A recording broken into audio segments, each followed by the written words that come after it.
Alright, so I know it's come up recently that we have some people with some hermit crabs and they're not sure why some strange things happen.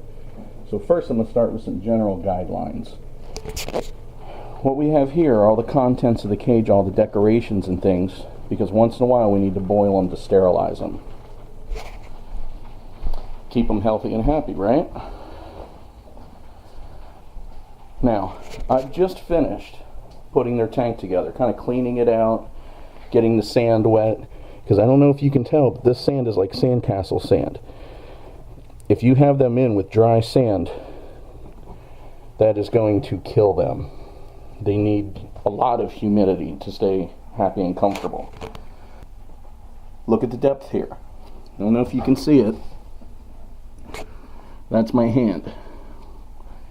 You want enough sand in there to be able to cover your biggest hermit crab 3 times.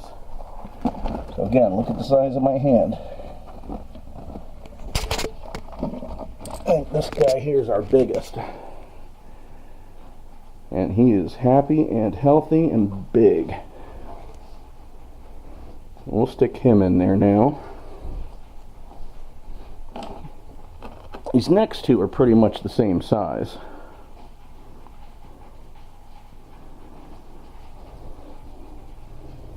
We'll stick him up on the moss.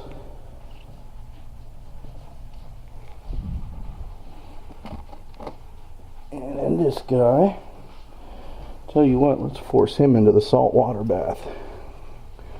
That's right, the little bowl is fresh water to drink, and that's salt water to bathe in.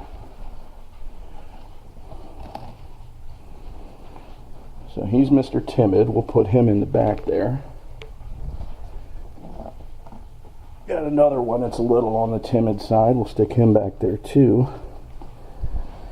And we got this little booger right here, about the size of my thumbnail. And we'll stick him, just because, we'll put him right there in the fresh water. So he'll come out and do his thing.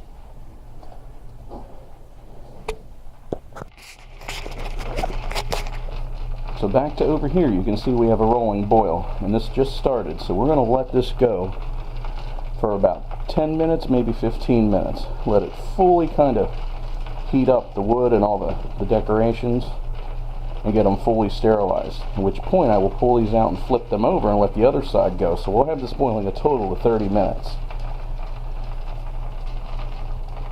So we ended up getting a pretty good boil on both sides.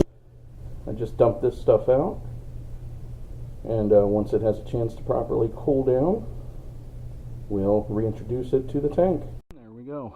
Just got it all back together. You want to keep it interesting. They kind of like that. Believe it or not, they get bored when things are the same for too long. So we have lots of little things that we kind of stack and anyway, that we kind of stack and mix up and mix around, and sometimes we take ornaments out of the tank and replace them with other ones, and so we have a drawer full of stuff here. We have a daylight bulb and a nighttime bulb, and the two are very important because they need both day and night ultraviolet rays to stay healthy. So that's our crab habitat. And there's our little community, which is the last part that I haven't touched on yet, and that is that they are social animals, and they do not do well in isolation. They like friends. So if you have one, get more.